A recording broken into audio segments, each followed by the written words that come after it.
balita na ika'y mawiwili. Mga nagbabagang kamao, mga buksi. So mga par, matapos nga po kinilala bilang Boxer of the Year ang Japanese monster Naoya Inoue ng ESPN sa taong 2023 matapos ang nakakabilib na performance nito kontra sa number 1 fighter sa super bantamweight ni si Stephen Fulton, kung saan pinagapang niya ito sa round 7 ng kanilang bakbakan. At ang kababayan natin na si Marlon Tapales, nang pinulbos niya ito sa round 10 ng kanilang laban, halos isang linggo pa lamang ang nakakalipas at naging ganap ito na undisputed sa halos 5 buwan pa lamang na pamamalagi nito sa 122 pounds. Subalit iba naman mga idol ang tingin ng Sports Illustrated, ang isa sa mga sikat na sports website, sa pangunguna ng sikat na boxing insider na si Chris Mannix, dahil hindi po ang Japanese monster ang kinilala nila bilang Boxer of the Year. Maski mga idol si Terence Crawford na mahigpit na kaagaw ni Inoue sa parangal, hindi pa rin napili. Bagkus mga idol ang dating lightweight undisputed at current WBC super lightweight champion Devin Haney ang napili ng Sports Illustrated bilang kanilang Boxer of the Year sa taong 2023. Kasama nito mga idol sa binigyan ng parangal ang 7th Division World Champion na si Amanda Serrano bilang Fighter of the Year sa women's category. Well, kagaya nga sa inaasahan natin mga idol, hindi naging maganda ang tingin ng mga boxing fans at experts sa naging pagpili ng Sports Illustrated kay Devin Haney,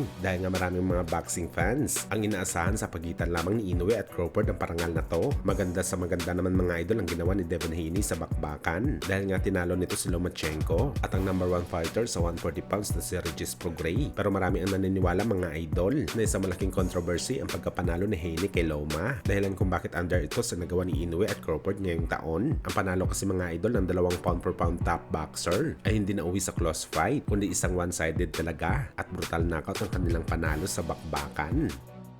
Samantala speaking sa parangal mga idol, sa naging panayam naman po ng isa sa mga batikang experts ngayon na si Paulie Malignaggi, brutal na sinabi nito mga idol sa kanyang latest live na kung meron man daw mga idol ang deserving bilang trainer of the year sa taong 2023, walang iba na daw yun mga idol kundi si Coach Bomac, ang head trainer ni Terence Crawford. Mas karapat dapat daw ito mga idol sa parangal na trainer of the year dahil 2 big fights ang naipanalo ni Bomac, ang laban ni Crawford kay Spence at ang laban ni Eubank Jr. kay Liam Smith. Well, kung saan mga idol, nagdala naman ito ng hindi magandang balita para sa ama ni Inoue na si Shingo Inoue na inaasahan na siya ang kukuha ng parangal dahil nakatatlong kampiyon ito ngayon, 2 kay Inoue na naging undisputed at isa sa anak nito na si Takuma Inoue na nakuha ang WBE bantamweight title sa laban nito kay Liborio Solis. Sabi pa nga ng mga ilang boxing fans, pinagkaitan daw ng tadhana ang mga Inoue sa award na deserve nila makuha sa boxing sports.